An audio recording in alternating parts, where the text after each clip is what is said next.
Hi, this is Neil Monans from winerelease.com. I'm here with Adrian Tobey, who's CEO founder of Groundhogg, a CRM system. I invited him today to talk about email marketing, which is the document that I'm putting together for wineries to understand the power of email, one of the many topics of marketing, but for this one we want to just focus in on that. So, Adrian, with winery, one of their most valuable things is the wine club members, which fuels a good percentage of some of the winery target audience and the revenue that they're making. So, in terms of wine club members, tasting room visitors, online shoppers, when people are segmenting their winery lists, how should they take advantage of segmentation with dealing with these distinct audiences that the wineries have? Before we jump into that, I'd love the opportunity to just talk a little about, because I don't want people to come on and be like, hey, who's this guy and why should we listen to him? Is it okay if I share a little bit of my experience Yes, about actually definitely. like working with wineries? Yes. Yeah.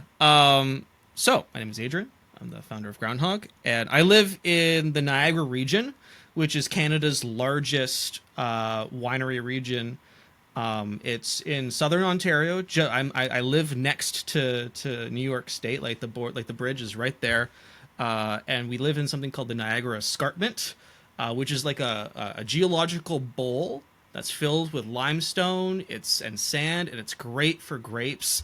Great drainage, and we have our own microclimate, which it's like super sweaty hot in the summer, which creates big, juicy grapes. And so we have over 115 VQA wineries, I think is the latest number, producing exceptional wine of all various varieties. When we moved here, one of the first things we did is we joined our Niagara Tourism Network group, and of which many wineries are members, and our local chamber of commerce. And I've worked with a handful of wineries redeveloping their wine clubs as well as their marketing. One of my most notable clients, Between the Lines Winery on 4 Mile Creek, we went in, I consulted with them, we redid their website and their e-commerce store and implemented a remarketing system and segmentation exactly for what we're about to talk about today, which is how do you actually leverage email marketing and SMS marketing and this whole digital marketing thing to not only move more wine, but move club memberships, which is really like the probably the highest revenue per effort that a winery can have. Like, yes, like the bulk majority of wine revenue is in actual wine sales, but that wine club membership is so essential because it creates that consistent recurring revenue every month. You don't have to get bums through the door in order to earn that revenue. Once they sign up, you just get to bill it, and that's really, really, really exciting. Like, I make all of my money based on subscriptions, right? And so wine club memberships is just so critical. So that's who I am, and that's why I'm qualified to sort of speak on this topic. So let's now come back to your question, Yeah, which segmentation. is why is segmentation and segmenting between just like maybe people that you might have on the list and wine club members is so important? Well, when wine club members spend money at a winery, it's typically between like 100. I mean, I know California and sort of a lot of the American winery regions are different. In Canada, your typical spend in a wine club membership is between $150 a quarter to $300 a quarter, and some of them do monthly. I'm part of a monthly wine club membership. I spend between $120 and $150 a month on wine, just to be part of that membership. That's a lot of money. Yeah.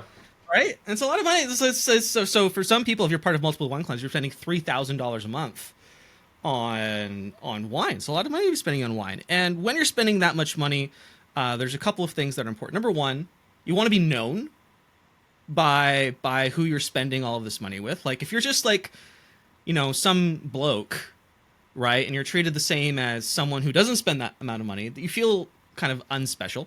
Mm-hmm. Right? You want to be treated with a certain level of VIP, right? You want the VIP experience when you're spending that money.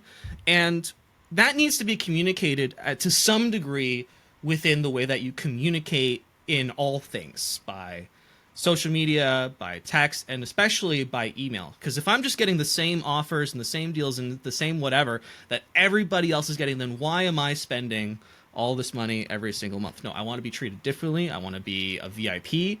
And there's ways that you can communicate that effectively through email marketing. So you need to be keeping track of, all right, who's on our list that is spending a lot of money and who on our list is, everybody else, right? We're going to put VIP communications and we're like, thanks, thank you. Thanks for show gratitude. Thanks for being a wine club member. And as part of your membership, we're inviting you early to this exclusive event that's specifically for wine club members, and then it's going to go out to everybody else afterwards. But you're getting the special treatment because you've invested every single month or every single quarter in us, and you love our wine, and we love to see you.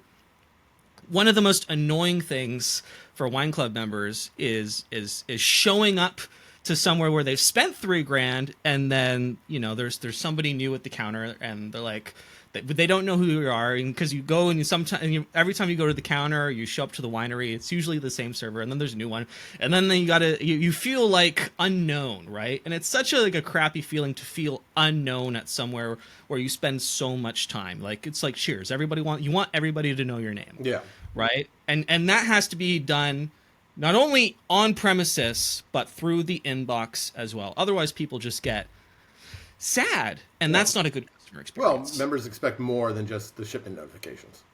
Exactly, they do.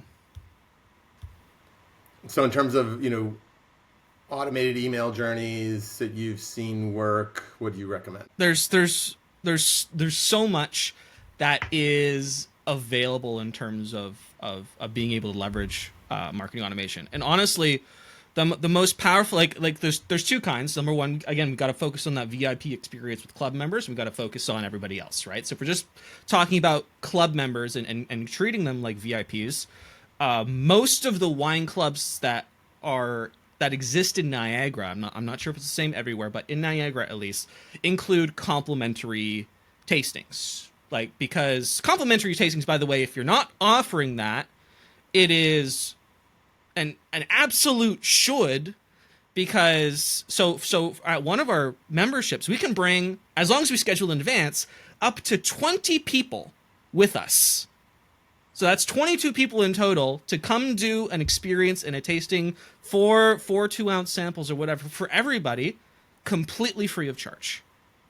Now, I've never actually used that because I don't have 22 people locally to bring with me, but it's something available because they know that out of those 22 people, they might be able to get one new club member out of that, which makes it totally worth it, right? And so that's a channel for expansion, right? Is these free tastings, because especially if you allow people to bring people, because that's how you grow the network of your club. Is club members bring people who share an affinity of the experience and of wine, right? And that's your audience. Like, you want to bring those people in. And so if you do that enough times, like, you're going to be able to close or convert, between 5 and 10% of those people, which makes it absolutely worth it. Like, the actual cost of a bottle of wine for like a winery is not the retail price. Like the markup on wine is not bad. If you're making good wine, good bottles of wine in Ontario are between $35 and $65 a bottle. I know for a fact it doesn't cost that much to produce, and so you can afford to treat people special and make them feel like VIPs, and that brings you in. And so to loop that back to what should the email conversation look like, and so if you're offering up to one complimentary tasting a month, bring you and up to 2 other guests or 4 other guests or however many guests you want to share that wine with, you need to be reaching out to those club members and be like, we want you to come back, right? Don't just come back when your shipment is ready, or don't just come back for whatever. You need to be reaching out being like, hey, it's like Cheers. We want to know your name. Why don't you come on by and we'll roll out the red carpet for you. Click here to book your special VIP tasting experience or whatever. Do you want to bring some guests? Bring some guests. It's on us. We're going to treat you special. And you know what happens when you do that? People go in and they buy more wine. Yeah. Right? They don't just get their shipment. half of those people are just gonna buy wine because they're there. Yeah. Right? And that's just what you do. If they're not going anywhere else that week, well, why not spend money here? That's just what happens. And so you got to be reaching out to your club members, being like, hey, we want to see you. Like it's Yeah, and also use it as education too, because I think it's important. If I am a winery member, and then the more I learn about that winery, the more I can share that information when I'm pouring the wine for friends, and I can go into more detail, and then I build that relationship with that winery. Education is a good point. The wine clubs that invest in the education of their members are so much more, anecdotally, I think are so much more successful than those that are just like, here's your seat, here's your wine, have a great day. Yeah. Right? Invest in your members, because your members are your salespeople. I can't tell you. I'm members of two wine clubs. One invests highly in our education. They like, this is the wine, we actually grow it over there, this is the whole process that went through, what kind of barrel, or was it tanked, how long was it tanked for, does it have botrytis, noble rot or not, like, and they invest heavily in our own education. I'm part of another wine club, which is tables, sit down, place order, they drop it off, leave it to your own devices, right? Yeah. And both of those serve their purpose, because sometimes it's a hot summer day and you just want to have a glass of wine and be left alone. Yeah. Right? And then other days you want to put on a show, right? You want to bring people, you want to have an experience, and you want to show this off to some people, yeah. Right? You want to put on an experience for people. We have recommended that first wine club, the one that invests heavily in our education, hundreds of times to people. And the wine is exceptional, and the amount of effort that they put into the experience is exceptional, and we've never had to pay for it because we're wine club members. And then for the other wine club, again, good wine, good experience, when you just want to have a hot day, or when it's just a hot day, you want to have a glass of wine, but we've never recommended it to anybody. Yeah. We've always recommended the one that invests in the education, just because we know that people are going to go and they're going to have that amazing experience. And the other one is just like, it's just easy, and it's nice, and it's fun for us sometimes. But it doesn't have that same, it doesn't have that same shareability factor. Yeah. Right? I mean, the education you're talking about, yes, in person, but also more important with email, is using that to educate that audience. And then a question is, though, how much? Because how much is over emailing, and then you lose subscribers, they don't want to receive so much. How do you find that balance? Once a week. Yeah.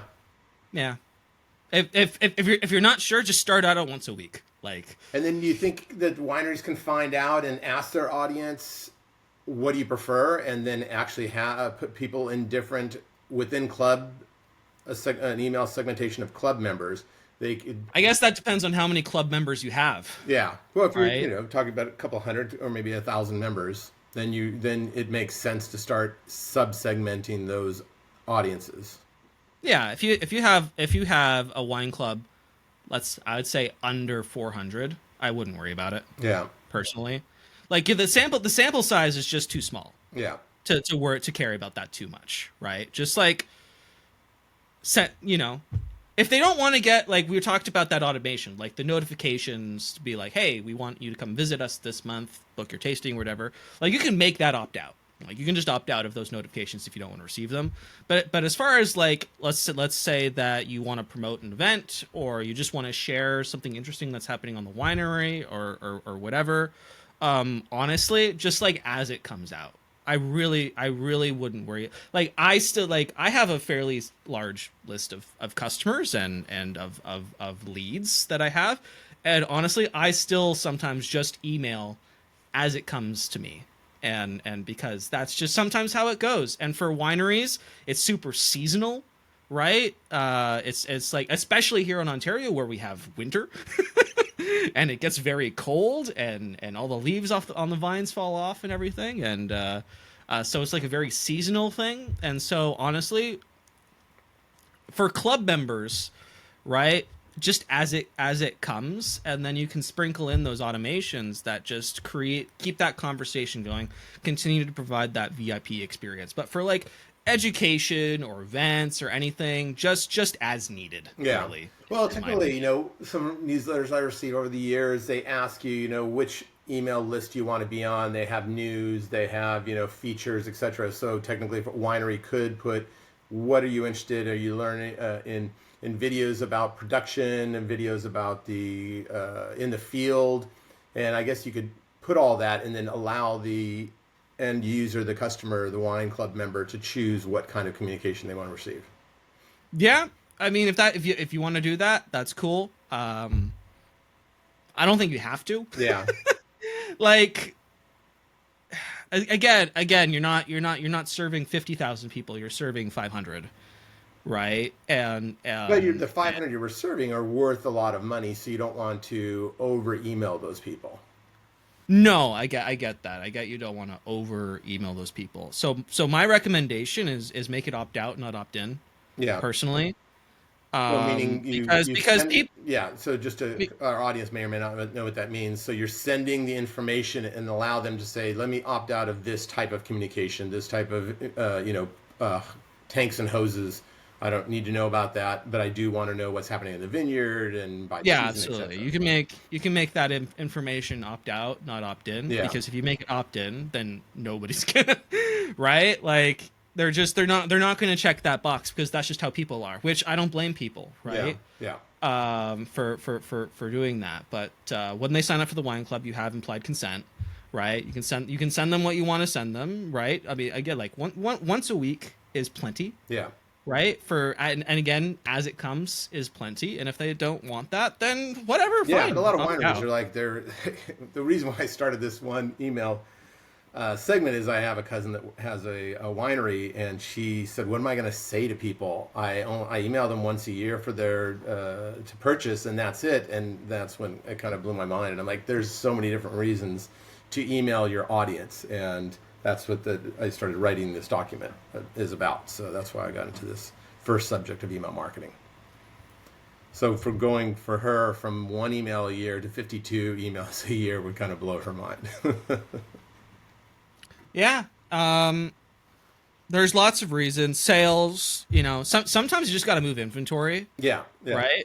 Like sometimes you got a new batch coming in, and there's the warehouse is full, right? You just got to move that. Right. So what you do is you just email your members, be like, hey, listen, we have this surplus.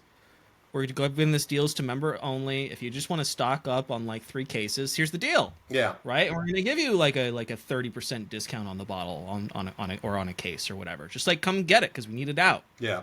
Bada boom, bada bing. I think you're going to sell it all. Yeah. Okay. So what about besides email? What about SMS, which is similar? So how has your company Groundhogg integrated or allowed people to start using SMS? So part of the whole digital marketing strategy is having an iPad at the counter. So one of the things that we did at Between the Lines is we gave customers a QR code. So wine club members. So when they showed up, right? Because when you're moving and shaking and you're a popular winery, like you have turnover, you have new staff every summer because you get students and then students graduate and then they go get the jobs in their field or other jobs or whatever. Like they're not going to stick around forever. I think typical winery server lifetime employment in Niagara is between like a year and 2 years. Like it's not, and that's seasonal, right? So like really you're looking at like that period between April and September. Right, like that's your employment season. So you're looking at 1, maybe 2 seasons, for a wine server. And so if you're a wine club member and you're a member over an extended period of time, not everybody's going to know your name. And so in order to be able to keep track of or provide continuity of experience, club members get a QR code. They have an iPad at the counter. They can scan it, and the iPad will tell them this is a wine club member. This is their name. This is the last time that they showed up. This is where they're coming from. So that server can provide a bespoke and personalized experience to that club member to give them a better experience so that they feel that VIP experience. And they're not just another people getting shuffled through so that, the server gets a tip and they get their fee and whatever, right? Like it's more than that. So part of this whole digital marketing enterprise is having technology sort of on premise in order to facilitate the experience. So to your point, to your question about SMS, when we get non-wine club members and wine club members that they show up, we can scan the QR code. If they're a wine club member, they're already in the system. They have the QR code. After they leave, right? If they haven't, because we can track if they left a review or not. If they haven't left a review, we're just going to be like, hey, we're going to send them a text message. Be like, hey, how was your experience? Would you mind leaving a review for us? You've been a wine club member for a while. We'd really appreciate it. And now they have a bunch of Google reviews and everybody's happy. So you're saying to Google reviews, and then you can look at that and apply that to their profile to know what they liked. Yeah, that's a manual process. Like you have to go to Google and keep track of that stuff, which they have a team member that does. Whenever they get a new review, they're like, all right, who is this person? Are they a club member? We can make sure so that we don't keep badgering them. Right? Yeah. If you are not a club member, right, and you had a good, or we still do that. We still be like, hey, did you have a good experience? But in order to do that, when they're at the counter, we ask them like, hey, listen, do you want to sign up? We're going to send you an email, and there's an incentive usually like 10% off the tasting or 10% off at the store if you want to go buy wine afterwards or whatever. Give us your email address and we promise to not abuse it, sort of whatever. But that happens at the counter, we don't leave them up to their own devices to go do that, because if we do that, guess what? They're not going to do. they're not going to go to the website later and be like, yeah, here's all my information. No, that's not going to happen. Yeah.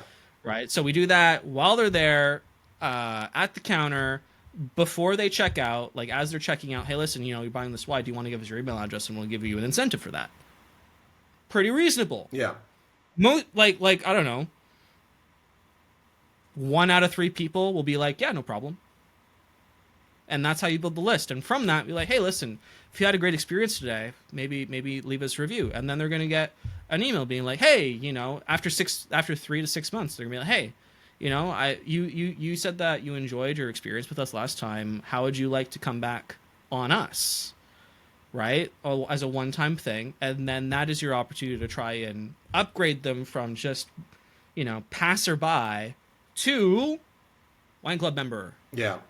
Okay, and then it's getting off the path of email, but in terms of sending them for a review, you look at Google Review, you look at TripAdvisor, you look at Yelp. They're, I don't know in Canada, but they're different popularity here and different credibility here. How do you recommend getting reviews to all 3 of those if they're all 3 important to you? Is it every third just one goes to Google, the next link goes to Yelp, the next link goes to TripAdvisor, or what are your recommendations? I personally think Google reviews has the most credibility out of all of the options. Yeah. So if you're gonna try, if you're in Canada anyway, I don't know about. Yelp. At the risk of inciting legal action, right? Does not have a particularly good track record with giving a positive review experience to businesses unless you're paid, right? Unless you're paying for Yelp as a business. Yeah, that I'll say that. As far as TripAdvisor, I think TripAdvisor's better. But I think people are more likely to give bad reviews on TripAdvisor than they are good reviews, because I always see the TripAdvisor reviews and then the Google reviews, and they don't always match up, right? Yeah, So, personally, I think if you're going to invest in sort of getting reviews, do all 3, but maybe put the Google link first. Yeah. Yeah, TripAdvisor seems to get a lot more grudge reviews. So. Yeah. But it's more popular in Europe. When I lived there, I remember that Yelp was not really existent, but TripAdvisor was very popular, and Google wasn't. Yeah. So, okay. Now, another thing that Groundhogg excels at is data and the analytics. So, in terms of looking at numbers, yeah, open rates are important. Sometimes, I mean, I could say that gingerly, and click-through rates and everything else, but it all depends on how big that list is and how many people you have on the fringe. If you're doing a great job, you're capturing everybody's email address, but then capturing everybody's email address, meaning that there are going to be people who don't want to be on that email or they were coerced, and then you're not going to get the best response from them or the best data, the open rates and the click rates. So in terms of analytics, give us some action items there. The only metric that matters is money in, baby. Yeah. That's it. It's the only one that getting matters. to that, Everything else numbers fluff. in between. Yeah. Yeah, everything else is fun to look at. It makes marketing teams and whoever happy, but unless it's making money, then it's all for naught. Likes and share. Like my dad used to say this in seminars when we were talking about like social media marketing. It's like likes and shares don't pay bills. Yeah. Same thing for opens and clicks, unless maybe like you're a free newsletter and you get sponsored, right? In which case sponsors want to look at engagement because that's going to be right. So with the exception, if you're not sending a newsletter for the purpose of getting sponsorship money, likes and clicks don't pay bills. Orders pay bills. Signups pays bills. Likes and clicks lead and funnel to those things, but unless you're actually able to make good on that, then it's all for naught, right? So the key part is to make good on the order. Right. And so your marketing and everything has to be with the purpose of leading people to that purchase. Right. How do you do that? You do that by sending good email that's educational, it's engaging, it's informative. It has a call to action like come visit us, book now, call now, place an order. Right. You're not abusive to your subscribers. Like you're not. Again, we talked about over emailing. How many emails is enough? Probably one a week, and then as needed, right? You're not, sending them an email every day, being like, "Come visit us, come visit us, come visit us." Maybe you just leave that like, a reminder, like once every, at the beginning of the month. It's like, hey, your membership is rolled over. Like, why don't you come visit us on us this month, etc. Right? Like, so you're taking everything and you're doing it, in moderation, right? But as far as what numbers should you care about, you should care about revenue, right? And if your revenue, if you're investing all this time and whatever in email marketing, and your revenue doesn't move as a result of that, then that means that it's not working, right? You might have all the clicks and opens in the world, but if revenue doesn't move, that's kind of pointless, right? Yeah. So, yeah. But secondarily, you gotta make sure that revenue being the number one, we all know that. And then next, in terms of you're looking at analytical data, what are you looking for? What are you looking for analytical data from email marketing? You're looking for that continuity and customer journey between the email that we sent and the action taken, right? Like what you're really looking for is, all right, I sent an email that asked people to buy tickets to an event. Okay. Did we sell any tickets to that event? Right? It might have gotten a 50% open rate and a bunch of clicks, but if nobody bought tickets, guess what? Didn't work. Right? So you're looking for continuity between email and action. Right? And so clicks and opens just don't tell the whole story there. Like you got it, it could be pricing, it could be the landing page, it could be all host of manner of things that broke the customer journey between email and action. But that's really what you're looking for. It's like, did this email have the intended result that we were looking for? And then if it didn't, then do you see wineries following up and saying, okay, we sent you the invite to the event, why weren't you interested? And it could be like, okay, the winery is not geographically in my area. The price was too high, not interested in the wines. I mean, you've got the ability to do that, to find out the why. You absolutely have the ability to follow up and ask people. The best way to do that is not through a bulk email. The best way to do that is asking people over the phone, in person. If you don't think a logic email, if they don't do this, then send them down this and then ask a few send that little quick email survey. You could do that. Again, the effectiveness of that is greatly dependent on the sample size that you have. Yeah.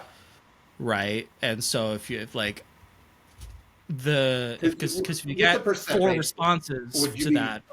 Yeah, what's a percent rate? So if you did that logic and then saying of the 500 people that didn't come to the event or that didn't want even to attend the event, and it could be a month away, are you looking at a 10%? Would you be super happy with the 10% response of people saying yes, this is the reason why? Or I'd be thrilled with 10%. Yeah.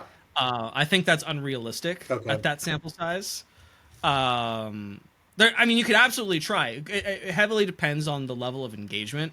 Like, my day to day is B2B, right? Yeah. And wineries is B2C. Yeah. And in B2C, the percentage are always worse than B2B. Business people are way more engaged than consumers are, right? You might be a business person operating as a consumer, but when we are going to wineries, we put on our consumer hat, not our business hat. Yeah. Right. And so you're going to operate as a consumer, even if you're like operating as a business person. And the numbers in B2C are just worse. That's just what they are, like across the board. So 10%, I'd be thrilled. Yeah. That's 50 responses out of 500 people. Like that would, if you got that, that'd be a good indication of there's probably something wrong with your offer. Mm-hmm. I think it'd be more likely you get in between 5 and 10. Yeah. Personally. Yeah. Just because that's kind of the way it is. Without incentive, like consumers are really just not motivated to do a whole lot unless they've been particularly jilted, in which case they're going to leave a bad review. Right? Like that's consumers for you. It's so hard to get good reviews from consumers, like 5-star reviews. It's so hard. You have to do a lot of work, right? And I know talking about that, I know it's a little kind of deceptive, but if you get that good review of somebody saying, yes, I had a great experience, then do you have that email say, okay, can you put us a review on Google? And if the person says, the experience is just okay, and then you can not send them to Google, but also follow up with that person in a different way to kind of, change their mind, whether it's even a personal email or a phone call.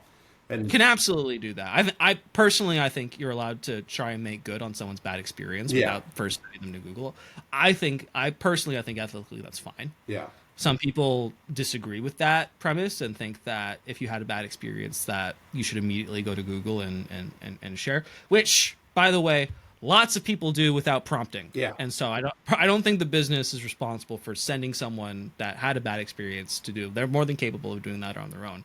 If a business wants to try and make good on someone having a bad experience, like if I've had a bad experience, like, oh my God, well, we want every opportunity that we can to make that right by you.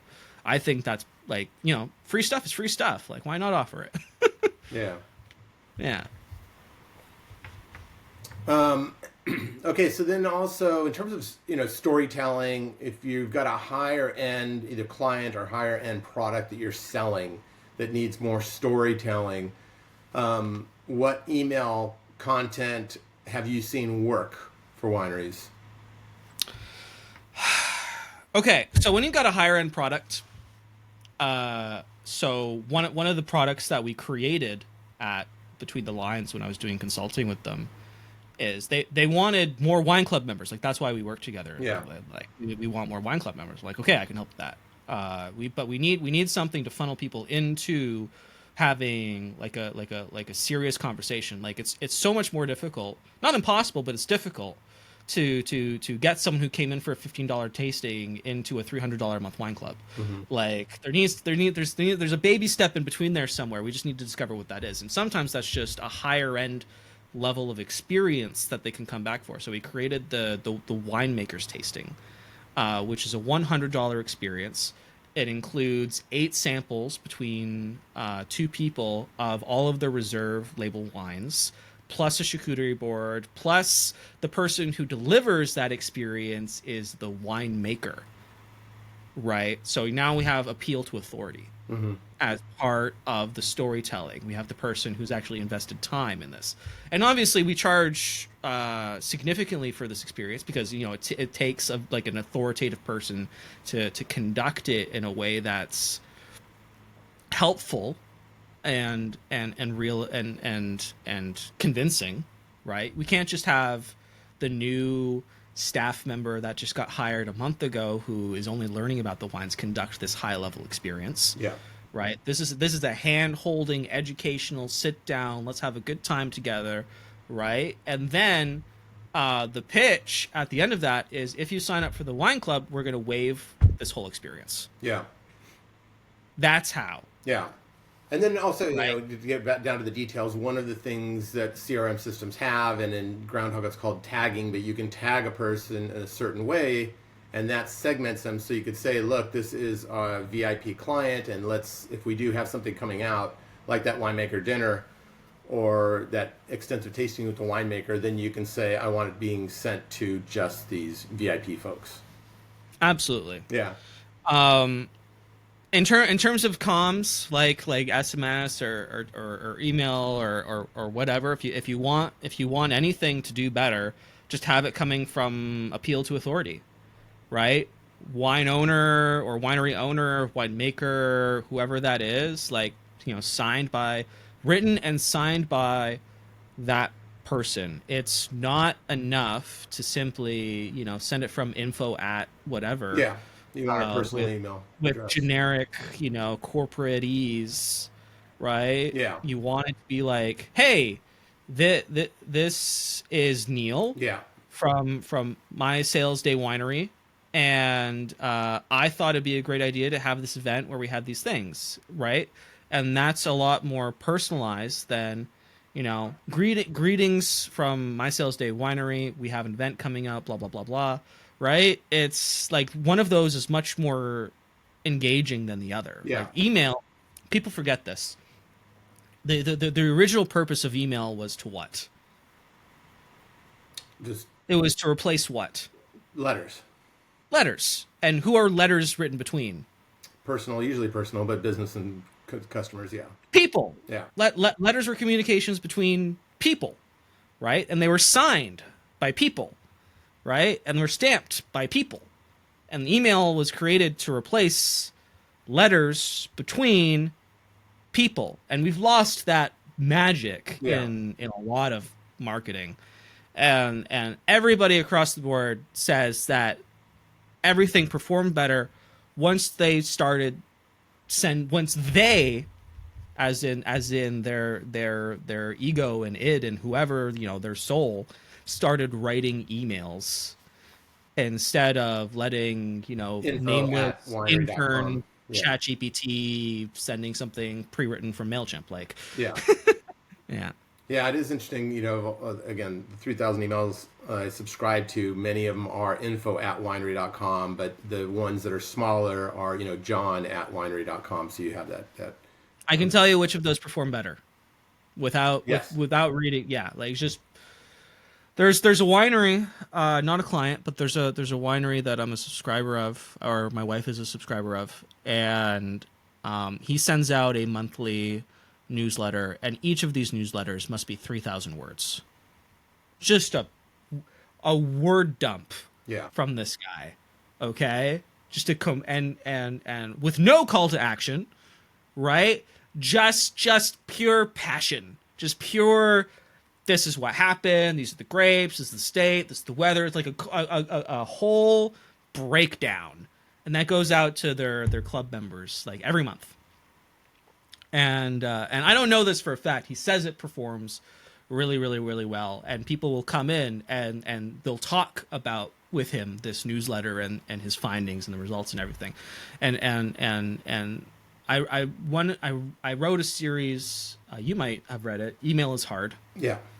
I've written a few sort of 3,000 word essays on how to do better email.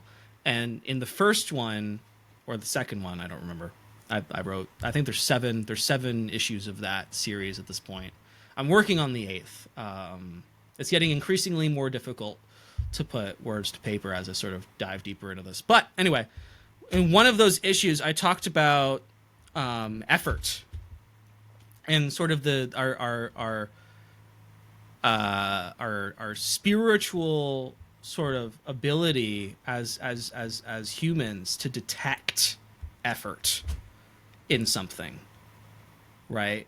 We have this uncanny, almost divine ability to be able to look at something. We can look at two letters, and without any information except the words on the page, we can tell which one was written by a human being and which one was not. Yeah. Like, we just can. Right? And it's weird. It's there's something there. And when you send email, we can also detect when we've written something between two people that was written with high effort and passion, and one which was written with low effort and passion. We can also detect that. And so when you're sending email, people have this filter on where when they read stuff or when they start reading stuff, immediately you can be like, this is worth my time versus this is not worth my time. Yeah. But this is July 2025. I think July 2026, that's going to be harder and harder. I mean, ChatGPT and AI is getting. I don't think so. Really? I don't think so. I think people. It's hard with video because video has gotten really good, but with the written word, there's just something. Like, you can just tell. And like whenever I'm reading a blog post or I'm reading like a LinkedIn post, for example, like, you can just tell, right? Yeah. Whether this is whether this is someone's actual experience or something that's been regurgitated. Like, you can just tell. And I don't have any scientific backing for that. I think you just can. Yeah. And so I encourage anybody that is going to adopt a more aggressive email marketing strategy than they currently doing. Don't offload it to some intern. Don't offload it to ChatGPT or Claude or whatever AI. Just don't do that. Take a morning once a month and be passionate and put effort into it. Right? Like that guy who like writes 3,000 words and sends us an essay like once a month. Like, just do that. And that will perform better than sending 100 emails written by anybody else. Yeah. In 1 month. Like, it just will. And the reason that I think that's true, and again, I really don't have science or numbers to back this up. I just have my experience of working with people and doing email marketing for the last 15 years of my life.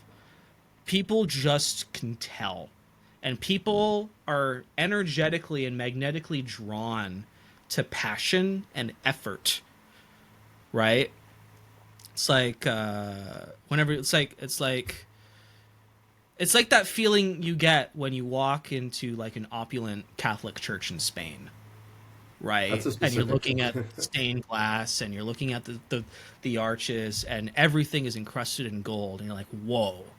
Right? You know that feeling that you get, this is incredible, right? It's like, when you put that level of effort into things that you want other people to see and engage with, like, that's the goal. The goal is that, right? If you want. Like writing everything and doing everything with ChatGPT is like the equivalent to if putting passion and effort is like a Catholic cathedral in Spain that's opulent and amazing and epic, right?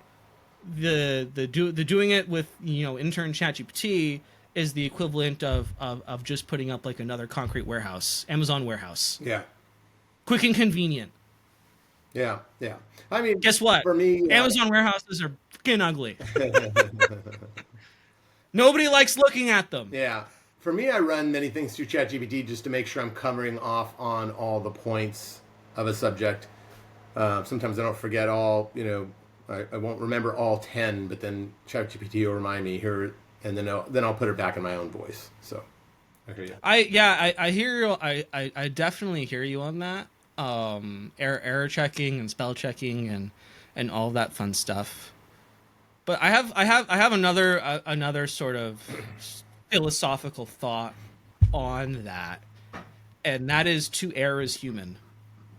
Yeah. And honestly, like sometimes I'll notice a typo in an email and I'll just leave it there.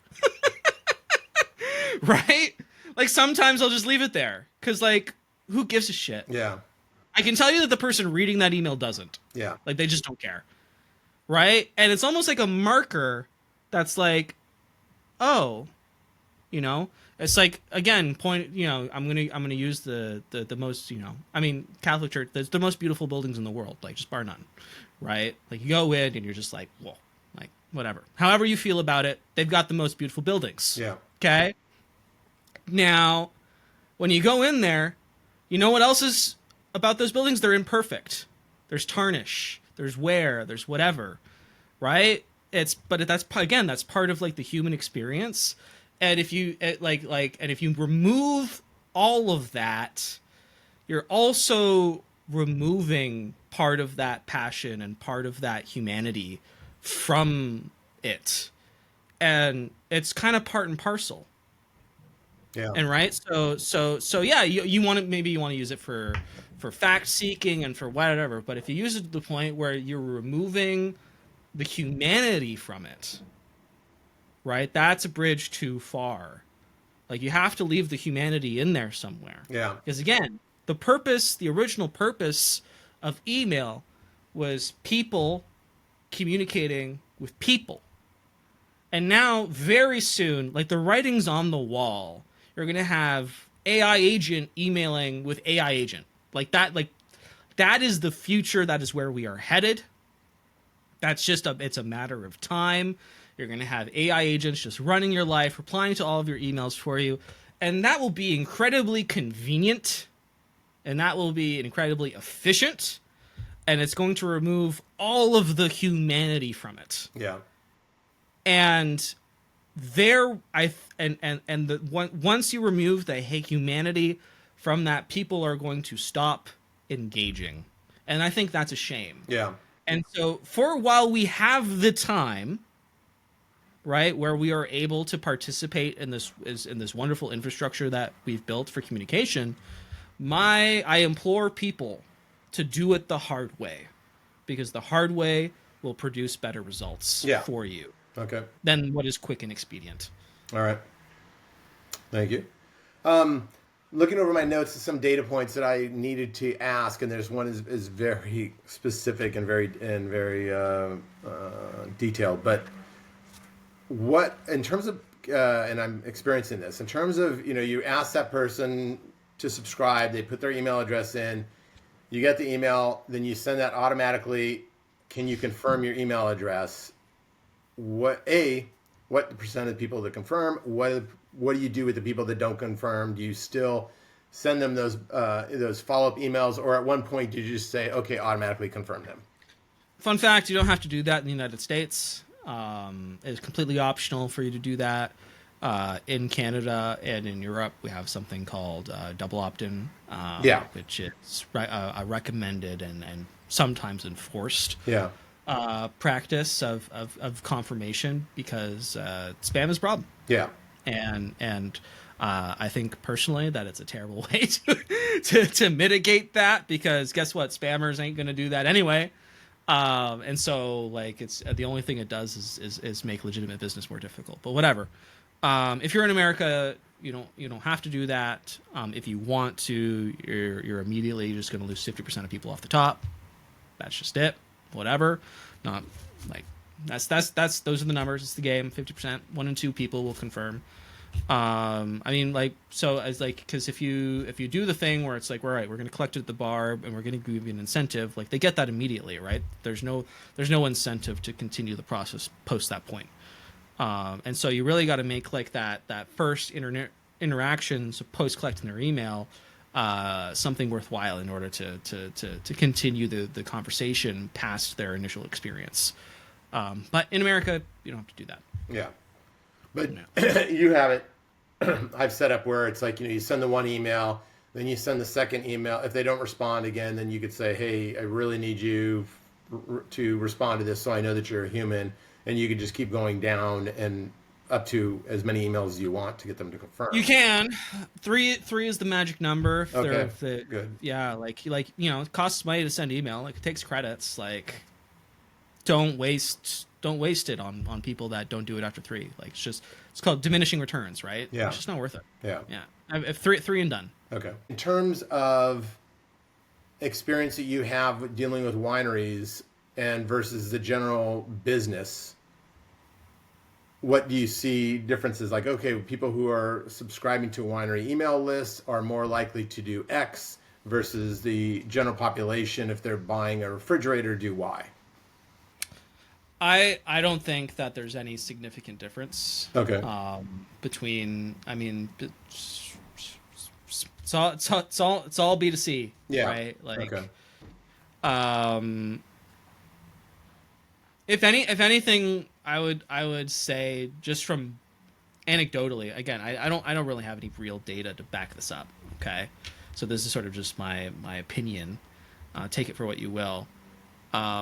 There's two kinds of people that go to wineries.